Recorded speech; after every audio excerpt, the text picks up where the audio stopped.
Pardon the interruption, but I'm Mike Wilbon. Tony Tom Hanks, Robin Wright will be technologically de-aged in a new film. Tony Kornheiser, you know what that could mean for us? 50 more years of PTI. The de-aging process. You know, love it. It sounds good, right? And you want to look young, you want to feel young. But yeah, I don't want to live in a world where everything is streamed. I don't want to live in that world. You know what I'm saying? You don't have to stream everything. You got to. They're going to take away your satellite. They're going to take away your cable. 2 generations of selfish people raised by the likes of you and me. We're going to have nothing but young looks. Huh? It's so wonderful how pessimistic you are about everything. Welcome to PTI, boys and girls. Welcome back, an old friend of the show, Mr. Michael Wilbon. Hello, Pookie. And we begin with big coaching news in the NFL. Sean Payton will reportedly be the next head coach of the Denver Broncos. The team sending a first and a second to the New Orleans Saints for Payton and a third. And DeMeco Ryans will exit as defensive coordinator of the 49ers to take over the top job with the Texans. Wilbon, what is your reaction to these 2 hires? They're splashy. They're splashy hires.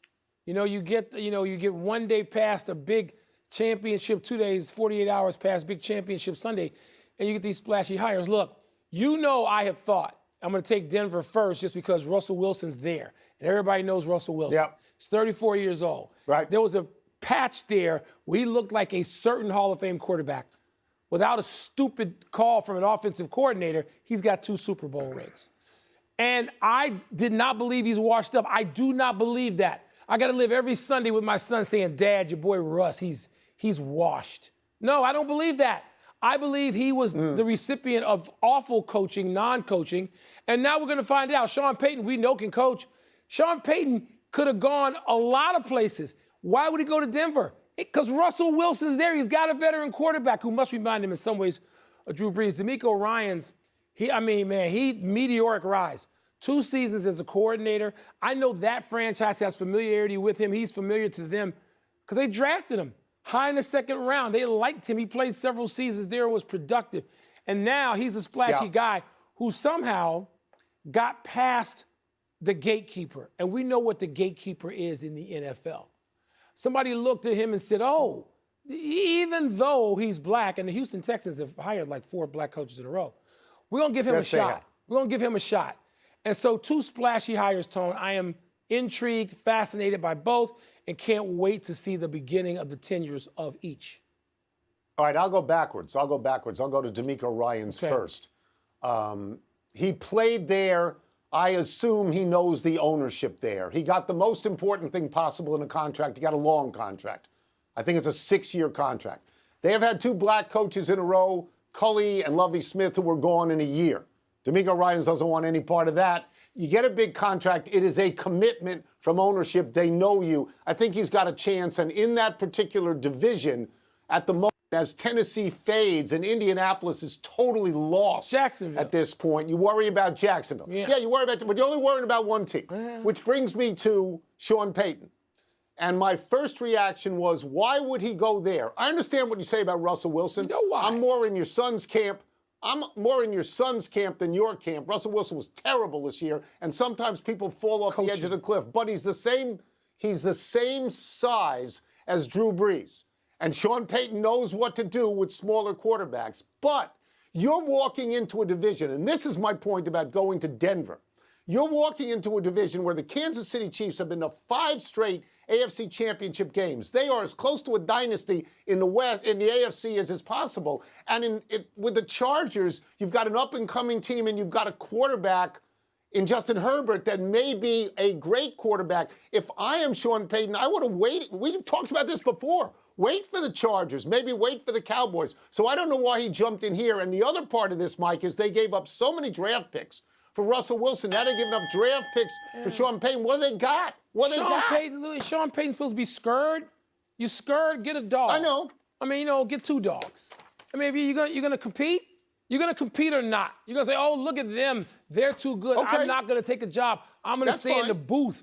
No, you got a future Hall of Fame quarterback you can get back on track. You got a team with money. That may be the richest franchise in football right now. That's right. They can go out but you got to get him back on track. Okay, do it. So you're supposed to be the quarterback whisperer. Everybody tells me how great Sean Payton is for the past 10 years. Then damn it, do it. Coach him. Coach him up. Frank Reich, another quarterback whisperer, went through 3 in a row, got nothing out of it. So it doesn't always happen. He ain't got a Super Bowl. Doesn't always happen. Peyton's now got we a Super move, Bowl. staying in football, we move to the San Francisco 49ers quagmire at quarterback. Brock Purdy soliciting second opinions on surgery for his torn UCL in his throwing elbow. He could be out 6 months or longer. Jimmy Garoppolo is an unrestricted free agent. Out, period. Trey Lance is under contract, but is recovering from a broken ankle and has only 4 starts in 2 seasons. Well, this is a terrific team. Yeah. What should the Niners do at quarterback? Go get one of the Golden Boy gods for a year. You might get Aaron Rodgers for 2. Start looking into it seriously. I know everybody in New York has got him going to the Jets. You know, Greeny's toes are not even touching the ground. He's so happy about that, reporting in those rumors. I get that, Tone. The Jets have a lot of stuff, assets, and they could be a really good team with a great quarterback. The Niners, Aaron Rodgers not from New York, from Northern California. And Tom Brady, go get one of them. You get one of them. To me, you're the favorite in the NFC. You are. Because they don't, Tony, they got all the other stuff. If you're Aaron Rodgers with those weapons, are you kidding me? You go get one of those 2 and you tell the other 2 kids, take your time getting back. You're going to sit. We're going to have this guy for a year or 2, and then we'll get back to you in a minute after a station break. It's wonderful to have you back. You've totally surprised me on this. Usually, if I bring up Tom Brady or Aaron Rodgers, you say, shut up with this already. Shut up. Leave me alone with this. So you're right. Year or 2. You're on the right path. Jimmy Garoppolo is gone. Yeah, he's I think he will probably end up in Vegas with his former coordinator, Josh McDaniels. If I'm Shanahan and Lynch, I'm good with Trey Lance. I'm good waiting to see what he can do. I traded a lot of picks for him. I don't know that he's bad yet, and I don't know that he's good. And if Purdy could get back by opening day, I'm thrilled. Purdy was great this year. Absolutely great. He didn't lose any games in the games he started and finished. But you don't know. He was great. You don't know when he's coming back. You don't know. But in this vacuum of uncertainty, what rushes in? Wild speculation rushes in, like Tom Brady, to go play 1 year with the team that was the team of his youth in Northern California. He had no running backs at all in Tampa. He's got McCaffrey. He's got Samuel. He's got McCaffrey and Samuel to throw to, along with Ayuk and Kittle will remind him of Gronkowski. He's got a defense like he had in New England. Everything. A staunch, great defense. Got it all. So you do it. It looks great on paper. The only thing you worry about is, hello, he's 46. Now, Steve Young told us what about Rodgers? He can still rip it. What about Rodgers? He can still. I think Brady. I think you do Brady because Brady presents a master class for Purdy and Lance for the future, and he's out in a year or 2. We move. You got to trade for Rodgers. I'm going to get Rodgers. He got more left in the tank. This story is great. Last week we had golf beef with Rory and Reed. Last night we had basketball beef with Luka Doncic and Detroit assistant coach Jerome Allen. Allen was trash talking from the opening tip, and Luka gave it right back to him, and this was visible all game. You'd have to think Luka won the battle as he had 53 points and his team won. Well, are you all right with an assistant coach being engaged this way with a star like Luka Doncic? My immediate answer, knowing about this a little bit last night, was it depends on who your assistant is. I mean, as you know, Tony, you and I spent a whole century together around basketball and basketball practices and coaches, and we know what certain assistants have and had, and it's okay. Because they probably go to the head coach, and the head coach could have gone to him and said, you know what? Let's get under his skin tonight. Would your mentor, Larry Brown, have done something like that? I'm just wondering. Let's get under his skin. He's going to score 50 anyway. Let's try something else. That's right. You got 12. Yeah. So if one guy gets thrown out, what the hell? And I'm thinking there's some assistant coaches where I sort of like this, but nothing is throwing Luka off. I mean, it just doesn't. I mean, Luka Doncic may be the greatest offensive weapon in the game. Even more than Joker, Kevin Durant, LeBron at 180 years old is better than anybody else ever past the age of like 33. But still, Doncic, man, you can't stop him. Maybe this was a ploy. How do we know? It'll come out. All right. It'll drip out. Maybe it was a ploy. So, am I okay with trash talking? Sure. I know you are. Am I okay with assistant coaches trash talking? Sure. Yes. You know why? Because I watched the Knicks trainer, Danny Whalen, do trash talking 100 years ago. but I'm not okay with stupidity. All right? When Luka Doncic goes 7 for 8 in the first quarter and has 24 points in the first quarter. Quiet down. Let it go. What did Raftery say about Jerome? Send it in, Jerome. Send it in. Well, Dwayne Casey should have said, zip it up, Jerome, because this is not working. The amazing thing about Doncic, and I love this statistic, he now has 5 games over 50 before he's 24 years old. You know who's on that line? Yeah, one Wilt guy. and LeBron. Wilt, wow, no, two. Wilt and LeBron. LeBron, good, okay. And Rick Barry had 7. So that is rare air.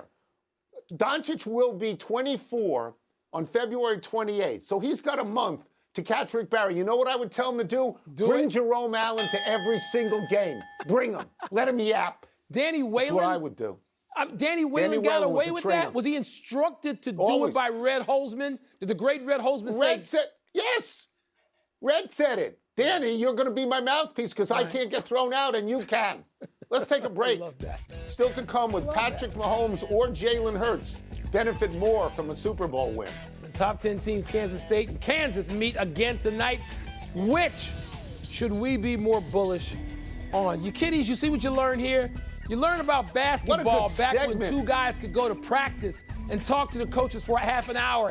And you didn't have to do a walk and talk with a microphone like they make Lisa Salters do now, which is like Lisa's doing all the work. We didn't have to do that. You sat and talked to a... Pardon the interruption is brought to you by Jimmy John's, the sandwich of sandwiches.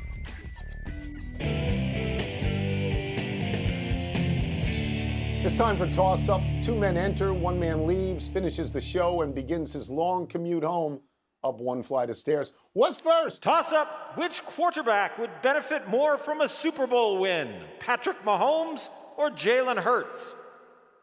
All right, in the near term, the answer is Jalen Hurts, because he was under tremendous scrutiny this year to prove himself, and indeed he did. If he wins a Super Bowl, he joins a class of quarterbacks that nobody thought he would be in at the beginning of the year. But is he going to get a handful at Philadelphia?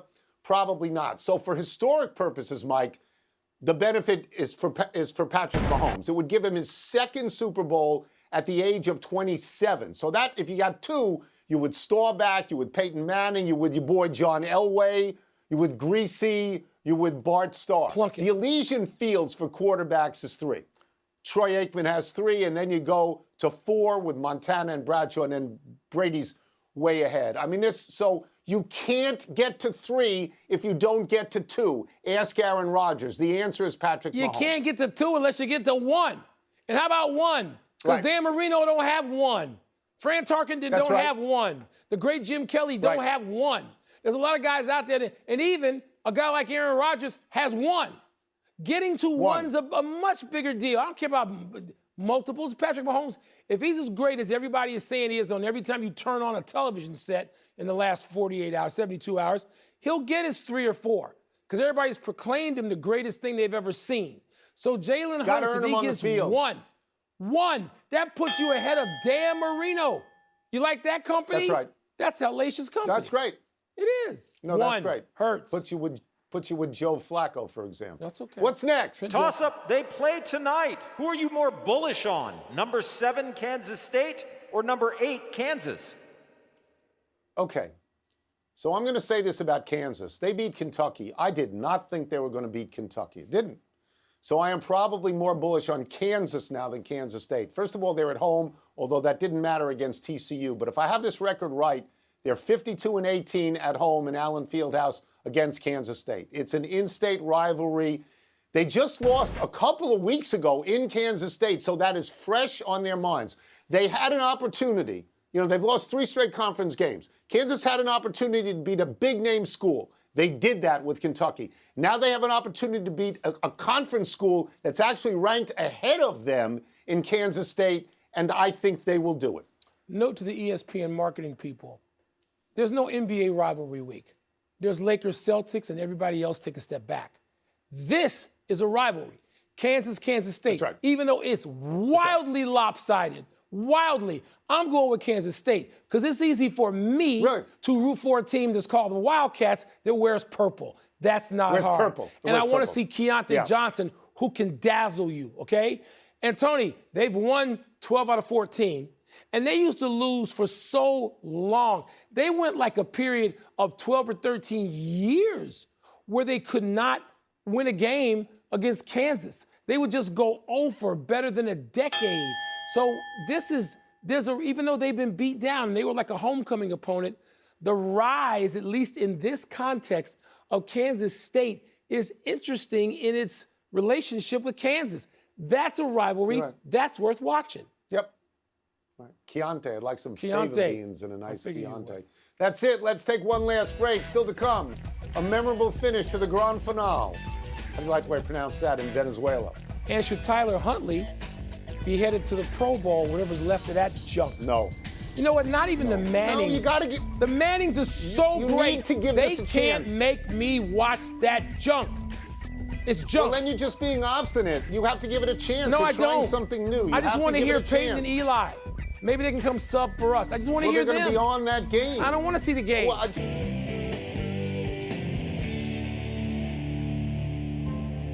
Happy time, people. Happy 55th birthday, Doug Peterson.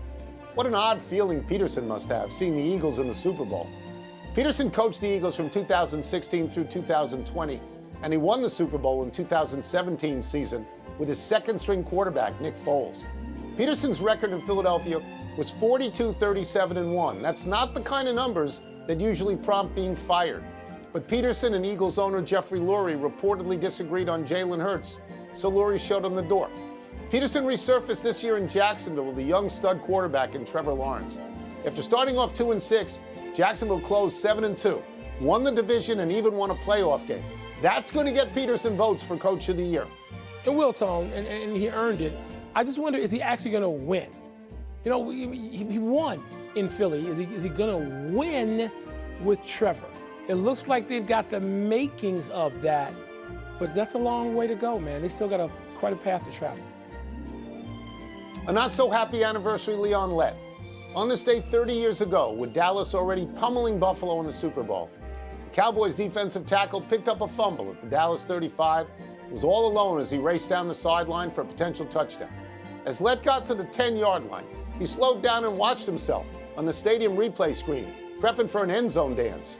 Lett slowing down to gaze at himself allowed Buffalo wide receiver Don Beebe, in a full sprint, to reach out and slap the ball away just before Lett crossed the goal line, leaving Lett with this legacy and the Thanksgiving Day field goal snafu in the snow against Miami. Tony, it was bad, but it wasn't nearly as dumb as hitting Mahomes already not just out of bounds, but past the out of bounds white line. It's just not. It's just, you know, and then you feel sorry later for these guys. You don't want to be too critical. But in real time, as I tell my kid, I'm going to rip you. I'll hug you later. You do something that dumb, I'm going to rip you now. Yeah, spoken like a true guy who wanted Cincinnati to win just like me. Yeah. Happy trails to the grand finale in Venezuela. Harold Castro hit a solo homer, a walk-off in the bottom of the 11th inning.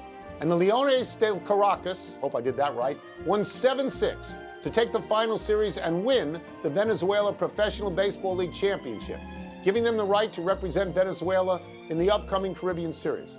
Did you pay attention to Castro as he tossed his bat, as he rounded the bases, as he stopped in the base path to beat his own chest? He broke every unwritten rule of baseball and joyfully broke each one of them 10 times. If he played in the majors, Look at that. pitchers would hit him every time he came up to bat until June, Wilbon. Tony, I love that baseball, and we know soccer and hockey and basketball have these great international players and great international teams. And I wonder if the teams here are sort of scared of them. Like, I want to see some more direct play. How good are the players in Venezuela and the teams and the leagues? I've seen and covered games with Cuban baseball, and I know how great they were at a period in the 80s and the 90s and the aughts. They were seemingly as great as major league teams, perhaps. I just wonder. We don't know enough.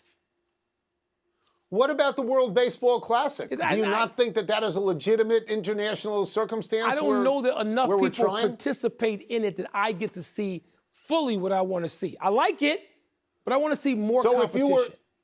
If you were Rob Manfred, would you tell Major League Baseball, let's take some time out, like they used to do in hockey and Olympics, and let's play in this? Yes. Right? And the NBA avoids it because the NBA's got the last 19 MVPs are international players, and they don't want to play them. Instead, they play stupid shirts and skins in the All-Star game. Who cares? Play the U.S. versus the internationals. They don't want to do that. They might lose. Let's go to the big finish. Let's do it. Before Wilbon goes nuts. The Wizards beat the Spurs in San Antonio last night for the first time since 1999. Is that something to be proud of? It's something to be embarrassed about. I haven't been in 24 years. Come on. Tyler Huntley of the Ravens was named to the Pro Bowl as a replacement for Josh Allen. Anything makes sense with that junk format? Well, that doesn't. I mean, he was a backup on Baltimore. I mean, really, come on. To stretch. Dexter Fowler, your boy. Yeah. Retired from baseball after 14 seasons. How are you going to remember his career? You kidding me? Center fielder, starter, 2016 World Champion Chicago Cubs, home run, first at bat leading off the game in Game 7 in Cleveland. I was there. Phil Mickelson says he is down to his college playing weight. You expect better from him? Anything much from him? Well, he's 52. I mean, I love watching him. I don't think he cares about winning all that much anymore. Last one, LeBron will play tonight. Didn't play last night against the Knicks. Are you excited? LeBron's worth watching every night now. He's going to be particularly revved up for playing in Madison Square Garden, the world's most famous arena, because he didn't even play last night. Energy, Holmes, watching. We're out of time. We'll try and do better the next time. Happy birthday, Adam Rosemarin. I'm Mike Wilbon. Same time tomorrow, Knuckleheads. You can get the PTI podcast on the ESPN app or Apple Podcasts. And now, here's SportsCenter. Get rid of the All-Star game. Where you been? Did you take a cruise? Is that